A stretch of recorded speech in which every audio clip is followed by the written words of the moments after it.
ce moment de l'année qui est pour nous très important à l'école. Pour Mme David et moi, ce moment est important parce que c'est le moment où on vous regarde produire. On vous regarde en situation d'intervenant.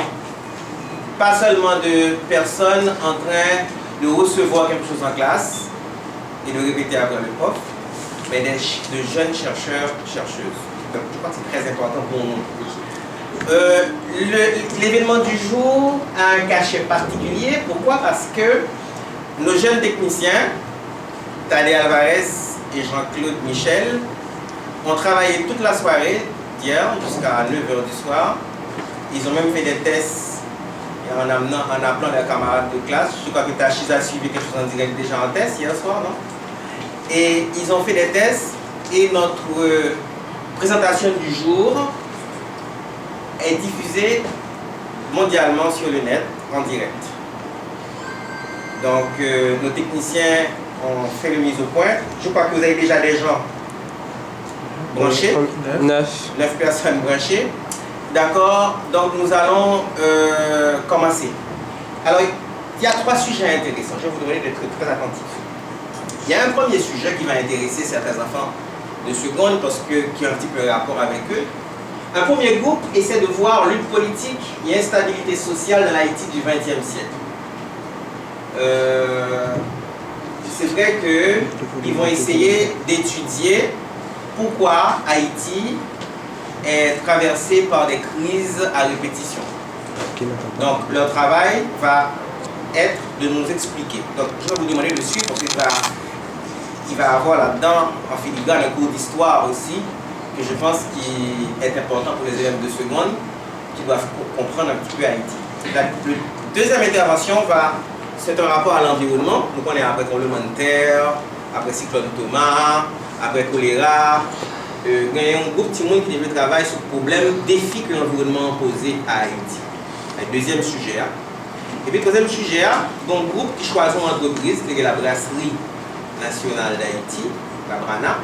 Et ce groupe-là a décidé d'étudier cette entreprise dans l'économie haïtienne actuelle. Donc 3 sujets intéressants.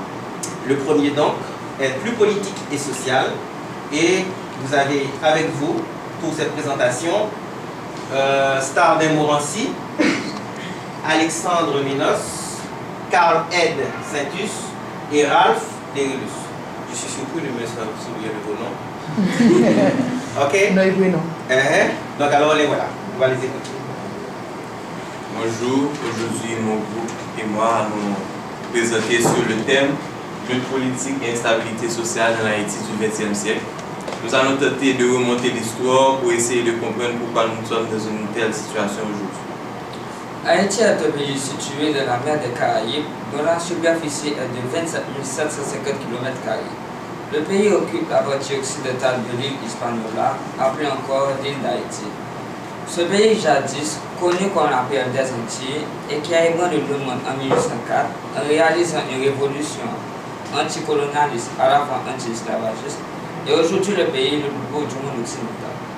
Il s'agit pour nous, dans ce travail, de chercher à comprendre pourquoi, depuis son indépendance, Haïti fait face à des troubles récurrents qui affectent sensiblement sa stabilité politique et son développement économique.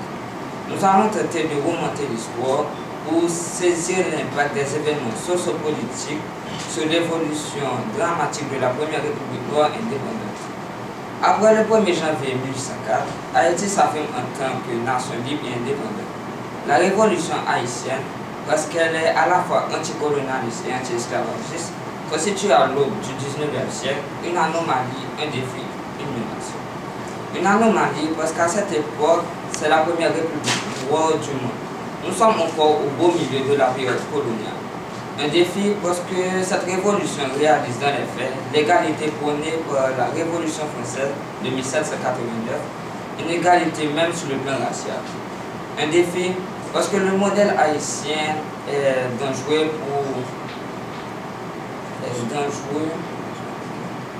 pour les autres puissances coloniales qui craignent qu'Haïti n'exploite sa révolution. Aussi, les puissances coloniales mettent autour d'Haïti un blocus naval après le cordon sanitaire. bloquée dans son commerce extérieur, privée des capitaux nécessaires à son développement, cette société révolutionnaire est livrée à elle-même. Ces luttes intestines entre les généraux de l'armée révolutionnaire vont marquer tout le 19e siècle haïtien et le début du 20e jusqu'à l'occupation américaine. L'État d'Haïti apparaît comme identité fantomatique qui, au lieu de servir les intérêts supérieurs de la nation, est resté un outil de répression au service de groupes dominants. L'occupation américaine a été comme une gifle pour le peuple haïtien. Cependant, tout était mis en place pour favoriser le débarquement des troupes américaines. En effet, la période s'étendant de la période 1904 à 1915 a été particulièrement instable avec une succession de gouvernements éphémères et l'assassinat d'un chef de l'État, Guillaume Sall. Dans l'occupation américaine de 1915 à 1934, les Américains ont cherché à mettre en place un embryon d'État et construit quelques infrastructures. En dépit de la présence massive des forces de l'occupation, cette période n'a pas été non plus des plus calmes, dans la résistance à l'occupation qui a été la plus acharnée. La résistance a été d'abord culturelle, avec le mouvement indigéniste qui a été un mouvement littéraire, une réaction face à l'occupation. Il y eut aussi une lutte armée menée par Charles McBride, finalement capturé et exécuté par les Marines américains. Après 19 ans de présence sur le sol haïtien, les Américains qui aboutit à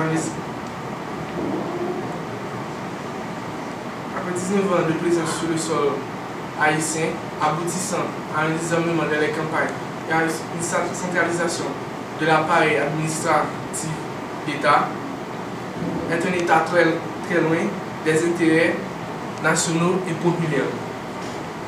Les Américains finissent par quitter l'île en 1934. L'État haïtien post-occupation, malgré une meilleure organisation technique et administrative, est un État très loin des intérêts populaires et nationaux. Haïti n'arrive pas à sortir du cercle vicieux de la dépendance. L'Américain parti, les élites haïtiennes reviennent à leurs anciennes habitudes et aux luttes incessantes pour le pouvoir, aboutissant fatalement à la longue nuit de la dictature du valériste qui dura 30 ans. 30 ans de paix de cimetière entretenu par un régime totalitaire qui, s'il s'est révélé stable, n'était pas du tout productif. Les Duvalier-Pote il laisse un grand vide institutionnel. Et pendant 20 ans, les nombreux partis politiques qui se sont déclarés n'ont pas su réellement organiser le peuple qui a affiché tout au long de cette période une grande méfiance vis-à-vis de ses politiciens.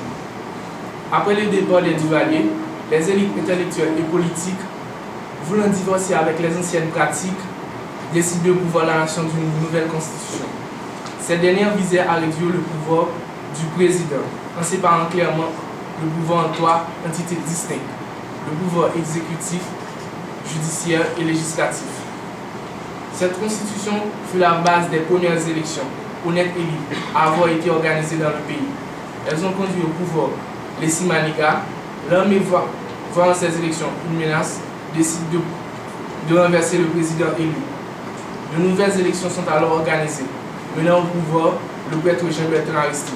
Celui-ci subit le même sort que son prédécesseur.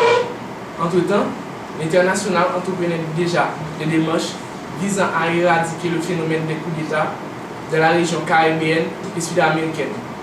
Fort des résolutions qui ont été prises à Carthagène en Colombie, il décide d'imposer le retour de l'ex-président Jean-Bertrand Aristide. Une décision qui allait à l'encontre du gouvernement militaire en place. C'est ainsi que les États-Unis mirent Haïti sous embargo pendant 3 ans. Après avoir passé 3 ans coupés du monde, les autorités militaires décident enfin d'accepter le retour de l'ex-président. Ce dernier arrive dans un pays considérablement affaibli par l'embargo et en plein déclin économique, mais il quitte le pouvoir sous peu, son mandat touchant à sa fin. Remarquons que les 2 présidents qui ont été élus sur les normes constitutionnelles ont été victimes de coups d'État. Cette situation reflète une certaine instabilité entre le nouveau système établi et les mœurs haïtiennes, des mœurs qui nous ont menés à une instabilité au niveau exécutif, législatif et judiciaire. En effet, dans le passé, le pouvoir était détenu par un seul personnage, l'homme-État qui contrôlait les forces militaires, les juges, le Parlement, etc. Cette cassure provoquée par l'instauration de la démocratie à travers la Constitution nous a mené à une période de transition et chaotique, ce qui a eu du coup des effets néfastes sur l'organisation de notre économie, de notre système sanitaire et éducatif et de notre environnement. Plusieurs élus, à travers des programmes de redressement et des réformes, ont tenté d'apporter une solution à ce chaos. Cependant, le vide qui a été laissé après le départ de Baby Doc a malheureusement été comblé par une pléiade de politiciens voulant profiter de la liberté qui leur a été refusée pendant si longtemps.